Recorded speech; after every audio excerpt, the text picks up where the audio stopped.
ದೇಶ sir M Visvesvaraya ಅವರ ದಿನಾಚರಣೆಯನ್ನು ಸಡಗರದಿಂದ ಆಚರಿಸಿದೆ. ನಾವು ಕೂಡ ಇಂದು ಆಚರಿಸ್ತಾ ಇದ್ದೀವಿ. ಯಾಕೆ ಈ ಸ್ಮರಣೆ? ಇದನ್ನು ನಾವು ಆತ್ಮಾವಲೋಕನ ಮಾಡಿಕೊಳ್ಬೇಕಾಗಿದೆ. ಯಾವ ತತ್ವಗಳಿಗೋಸ್ಕರ ತಮ್ಮ ಜೀವನವನ್ನು ಮುಡುಪಾಗಿಟ್ಟರೋ, ಯಾವ ಮೌಲ್ಯಗಳ ಅನುಷ್ಠಾನಕ್ಕಾಗಿ ತಮ್ಮ ಬದುಕನ್ನು ಹೋರಾಟಕ್ಕಿಟ್ಟರೋ, ಅವರು ನಂಬಿ ನಡೆದ ಯಾವ ಮೌಲ್ಯಗಳು, ಯಾವ ಸಿದ್ಧಾಂತಗಳು, ಯಾವ ತತ್ವಗಳು ನಮ್ಮ ಬದುಕನ್ನು ಪ್ರಭಾವಿಸಿವೆ, ಅವರ ಸಾಧನೆ ಸಂದೇಶಗಳನ್ನು ದೇವರಾಜ್ ಸರ್ ಹೇಳಿದ ಹಾಗೆ ಎಷ್ಟರ ಮಟ್ಟಿಗೆ ನಮ್ಮ ಬದುಕಿನಲ್ಲಿ ಅಳವಡಿಸಿಕೊಳ್ಳುವುದರ ಮುಖಾಂತರ ಆ ಪೂಜ್ಯರಿಗೆ ಗೌರವವನ್ನು ಸಲ್ಲಿಸ್ತಾ ಇದ್ದೇವೆ ಅನ್ನುವಂಥದ್ದು ಕೂಡ ಈ ಸಂದರ್ಭದ ಆತ್ಮಾವಲೋಕನ ಅಂತ ನಾವು ಪರಿಭಾವಿಸಬೇಕಾಗಿದೆ. ಮನುಷ್ಯನ ಬದುಕು ದೀರ್ಘಕಾಲ ಬದುಕುವುದರಲ್ಲಿ ಸಾರ್ಥಕ ಆಗಲ್ಲ. ಮನುಷ್ಯ ಜನ್ಮ 100 ವರ್ಷ ಬದುಕುವುದರಲ್ಲಿ ಸಾರ್ಥಕ ಆಗಲ್ಲ. ಅವನ ಬದುಕು ಯಾರಿಗಾಗಿ ಬದುಕ್ತಾ ಇದ್ದೇನೆ, ಯಾಕಾಗಿ ಬದುಕ್ತಾ ಇದ್ದೇನೆ, ಯಾವ ಸೇವೆಯನ್ನು ನಾನು ಮಾಡಿದ್ದೇನೆ ಎಂಬ ನಿದರ್ಶನದ ಮೇಲೆ ಬದುಕು ಸಾರ್ಥಕತೆ ಆಗ್ತದೆ. ನನ್ನ ಆರಾಧ್ಯ ದೈವ ವಿಶ್ವಗುರು ಬಸವಣ್ಣನವರ ಒಂದು ವಚನದ ಮುಖಾಂತರನೇ ನನ್ನ ಮಾತುಗಳನ್ನು ಪ್ರಾರಂಭಿಸ್ತೇನೆ.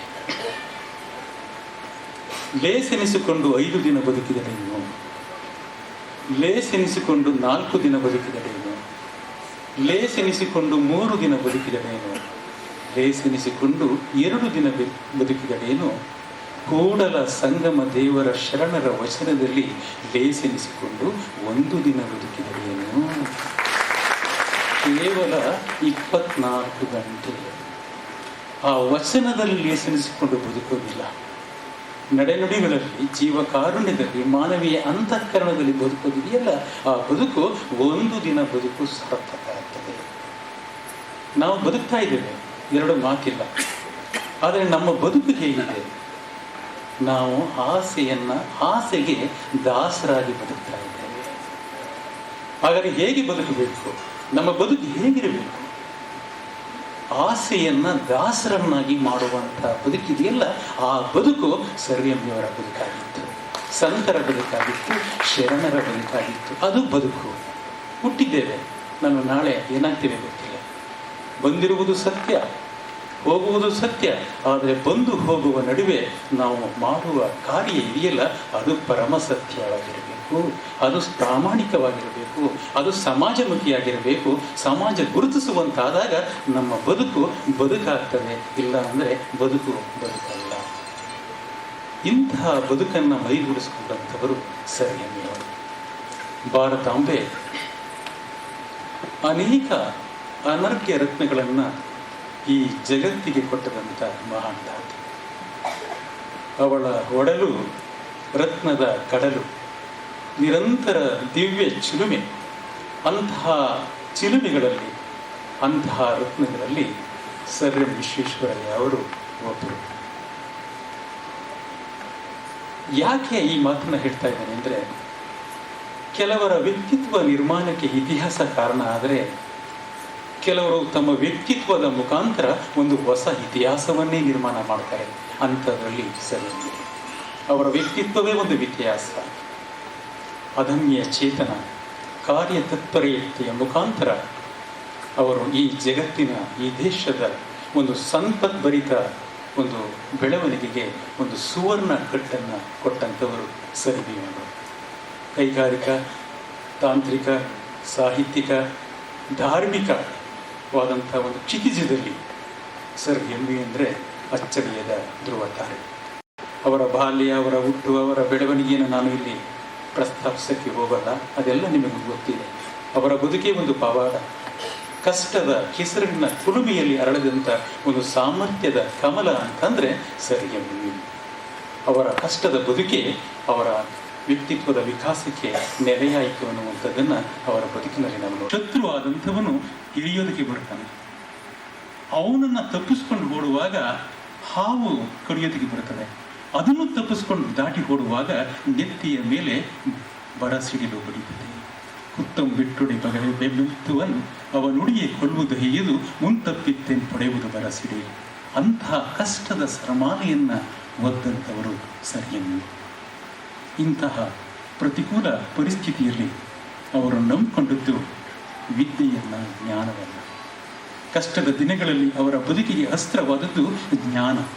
ಯಾಕೆಂತಂದರೆ ಕಳ್ಳ ಕದಿಯಲಾಗದ, ಅಣ್ಣ ತಮ್ಮಿಂದರು ಪಾಲು ಮಾಡಿಕೊಳ್ಳಲಾಗದ, ಅಪೂರ್ವ ಆಸ್ತಿ ಅಂಥೇಳಿ ರಾಜ್ಯ ಸರ್ಕಾರ ವಶಪಡಿಸಿಕೊಳ್ಳಲಾಗದ, ವ್ಯಯಿಸಿದಷ್ಟು ವೃದ್ಧಿಸುವಂಥ ಒಂದು ಏಕೈಕ ಸಂಪತ್ತು ಈ ಜಗತ್ತಿನಲ್ಲಿ ಇದೆ ಅಂದರೆ ಅದು ಜ್ಞಾನ.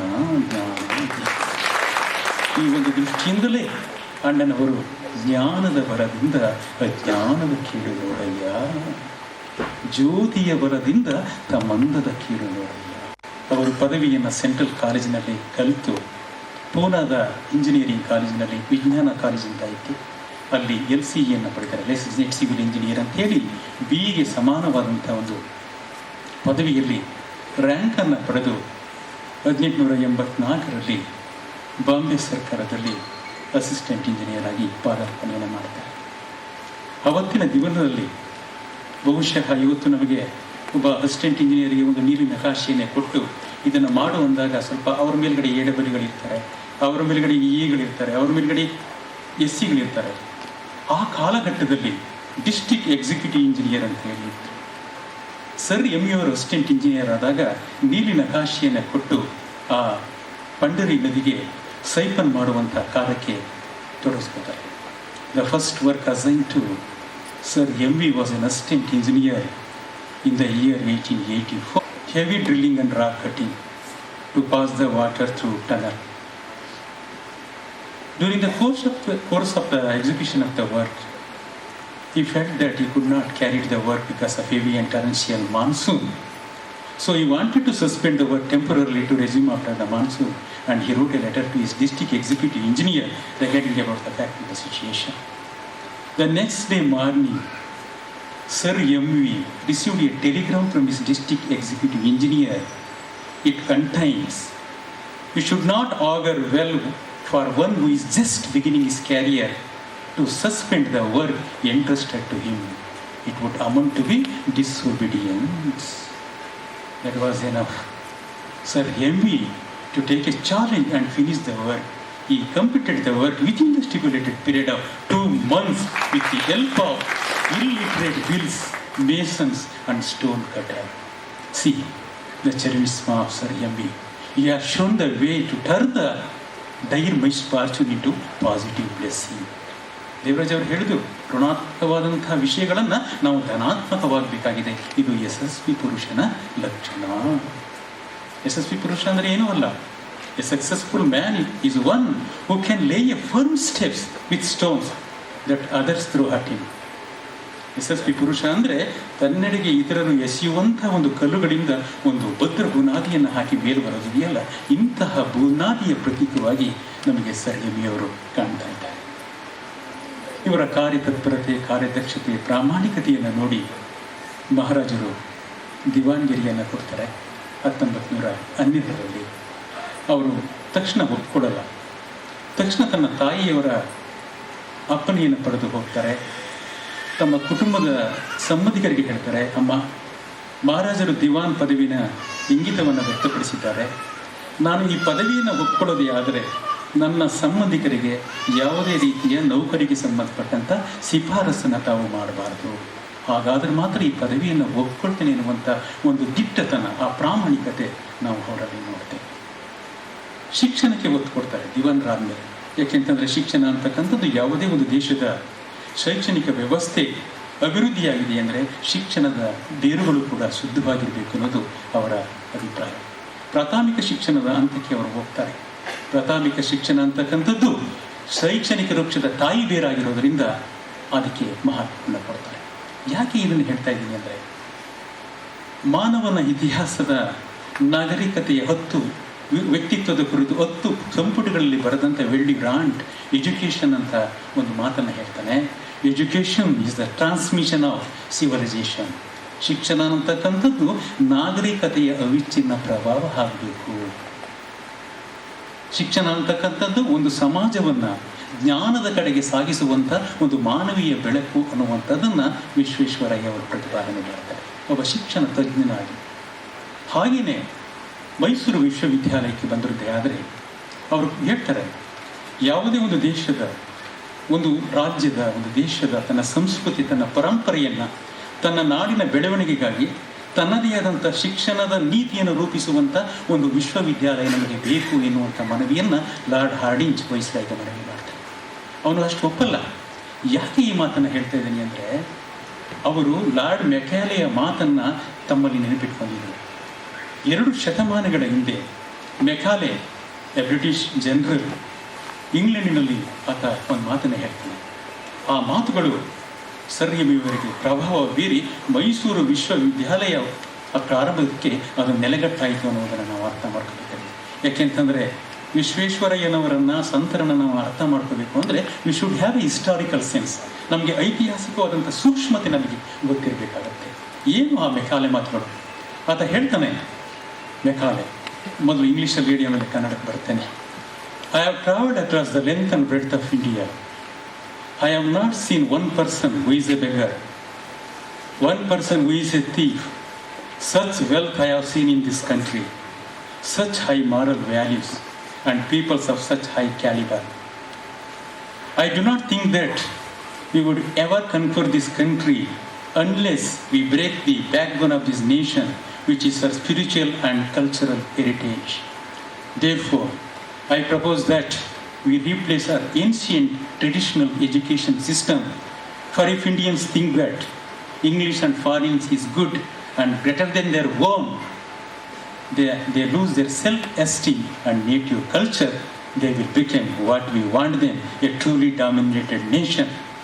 That was address of Lord Macaulay on 2nd February 1835 to the British Parliament.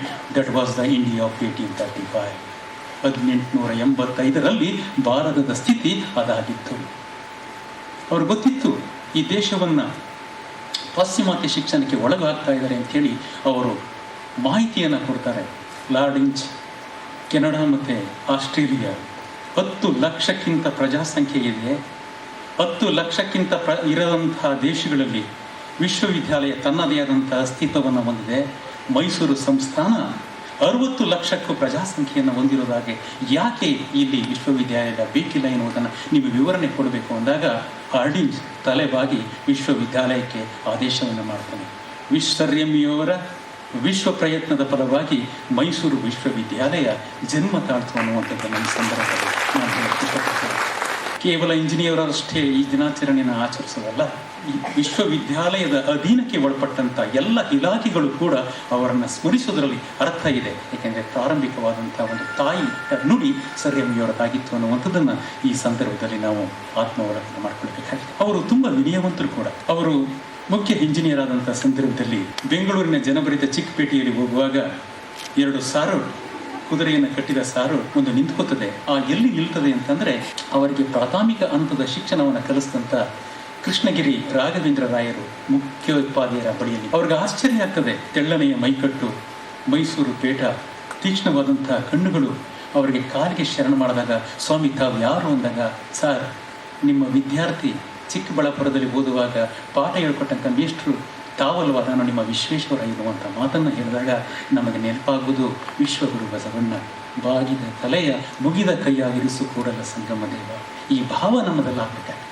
ನಮ್ಮ ಬದುಕಿನಲ್ಲಿ ವಿನಯವಂತವನ್ನು ತಿಳ್ಕೋಬೇಕಾಗಿದೆ. ಯಾಕೆ ಈ ಮಾತನ್ನು ಹೇಳ್ತಾ ಇದ್ದೀನಿ? ನ್ಯೂಟನ್ ನೀವೆಲ್ಲ ಕೇಳಿದ್ದೀರಿ, ವಿಜ್ಞಾನವನ್ನು ಓದಿದ್ದೀರಿ. He discover the laws of gravity. He had an a wonderful work in theory of calculus which is a fundamental tool for all cosmological model. ಆತನಿಗೆ ಸನ್ಮಾನ ಮಾಡಬೇಕು ಅಂತ ಬಂದಾಗ ಆತ ಹೇಳ್ತಾನೆ, I am a small baby sitting near by the seashore searching for the pebbles. ನಾನು ಸಣ್ಣ ಮಗು, ಕಪ್ಪೆ ಚಿಪ್ಪನ್ನು ಹಾಯ್ಕೊಂಡಿದ್ದೀನಿ, ನನಗೆ ಯಾಕೆ ಸನ್ಮಾನ ಬೇಕು ಅಂತ. ಆ ವಿನಯವಂತಿಕೆ ಇದೆಯಲ್ಲ, ಅದು ಮನುಷ್ಯನನ್ನು ಎತ್ತರಿಸ್ತದೆ ಅನ್ನೋದಕ್ಕೆ ಸರ್ ಎಂ ಅವರು ಕಾರಣ. ಅವರ ಆದರ್ಶಗಳು ನಮ್ಮ ಬೆಳಕಾಗಬೇಕು ಅನ್ನುವಂಥದ್ದನ್ನು ಈ ಸಂದರ್ಭದಲ್ಲಿ ನಾವು ಆತ್ಮಾವಲೋಕನ ಮಾಡಿಕೊಳ್ಬೇಕಾಗಿದೆ. ಕನ್ನಂಬಾಡಿಯನ್ನು ಕಟ್ಟುವಂಥ ಸಂದರ್ಭದಲ್ಲಿ ಅವರು ಅನುಭವಿಸಿದ ಯಾತನೆಗಳು ಲೆಕ್ಕ ಇಲ್ಲ.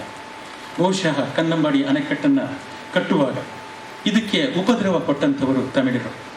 ಕಾರಣ ಇದೆ. ಬ್ರಿಟಿಷರಿಗೆ ಮೂಲ ನೆಲೆಯಾಗಿದ್ದು ತಮಿಳುನಾಡು, ಮದ್ರಾಸ್. ವಿಶ್ವೇಶ್ವರಯ್ಯ ಅವರ ಪೂರ್ವದಲ್ಲಿ ದಿವಾನರಾಗಿದ್ದವರೆಲ್ಲರೂ ಕೂಡ ಅಯ್ಯಂಗರ್ಸ್ ಅಂಡ್ ಅಯ್ಯರ್ಸ್, ತಮಿಳಿನಲ್ಲ ದಿವಾನರು.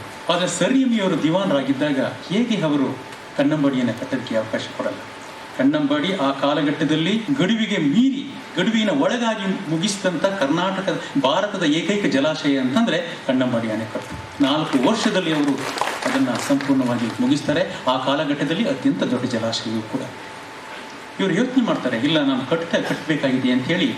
ಆಗ ಅವ್ರು ಹೇಳ್ತಾರೆ, ನದಿ ನೀರಿನ ಪ್ರಮಾಣವನ್ನು ಇವತ್ತು ಭುಗಿಲೆದ್ದಿದೆ ಗಲಾಟೆ. ಸರ್ಕಾರದ ಕಾರ್ಯದರ್ಶಿಯವರು ಕೂಡ ತಲೆನೋವಾಗಿರ್ತಾರೆ. ಹೇಗೆ ಅವರು ಇತ್ಯರ್ಥ ಮಾಡಿಕೊಟ್ಟಿದ್ರು ಅನ್ನೋದಕ್ಕೆ ಆತ್ಮೀಯರೇ, ಇವತ್ತು ತಂತ್ರಜ್ಞಾನ ಇದೆ, ಇವತ್ತು ನಾವು ಕಲೀಲೇಬೇಕಾಗಿದೆ. ನೀವು ಕಂಪ್ಯೂಟರ್ ಕಲೀಲಿಲ್ಲ ಅಂದರೆ ಅನಕ್ಷರಸ್ಥ ಅಂತಾನೆ.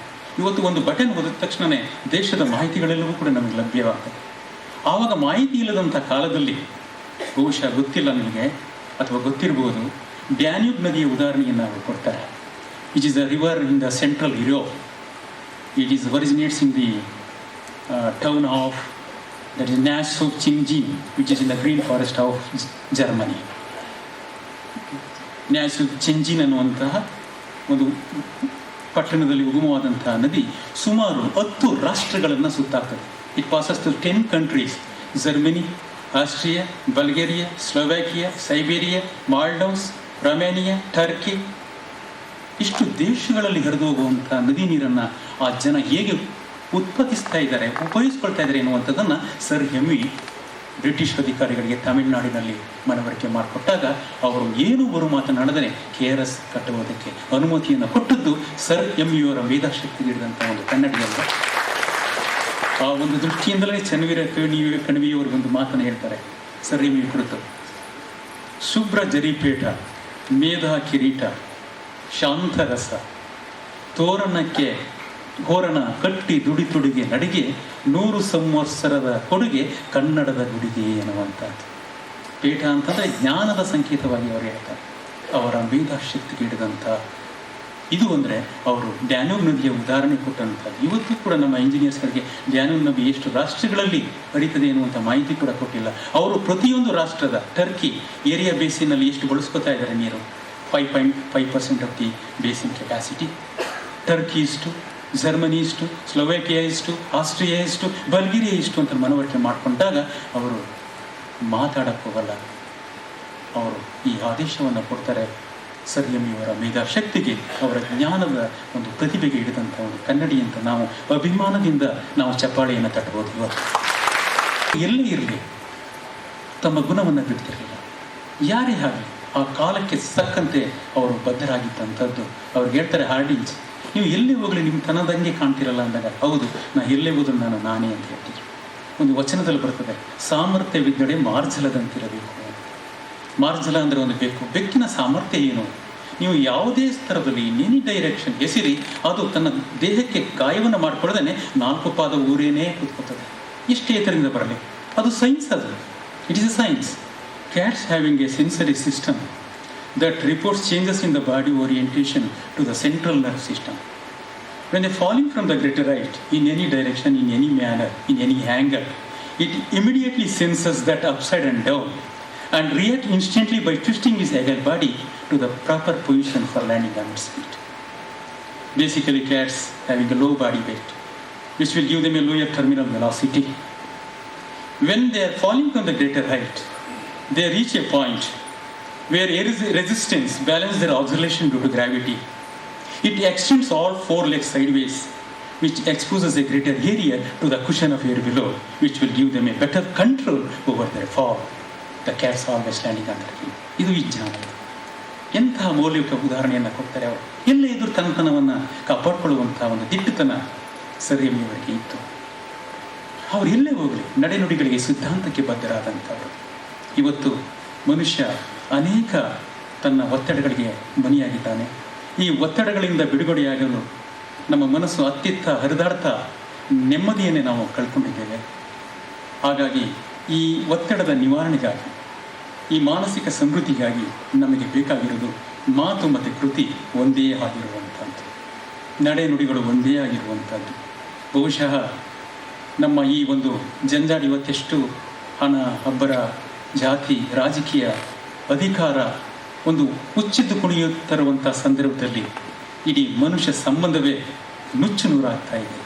ಇಂತಹ ಪರಿಸ್ಥಿತಿಯಲ್ಲಿ ನಮಗೆ ಭರವಸೆಯ ಬೆಳಕು ಅಂದರೆ ಸರ್ ಎಂ.ವಿ. ಅವರಂಥ ವಿಚಾರಧಾರೆಗಳು, ಶರಣರ ಸಿದ್ಧಾಂತಗಳು ಅಂತ ನಾನು ನಂಬಿಕೊಂಡಿದ್ದೇನೆ ಅನ್ನುವಂಥ ಮಾತನ್ನು ಈ ಸಂದರ್ಭದಲ್ಲಿ ಹೇಳೋದಕ್ಕೆ ಇಷ್ಟಪಡ್ತಾ ಇದ್ದೇನೆ.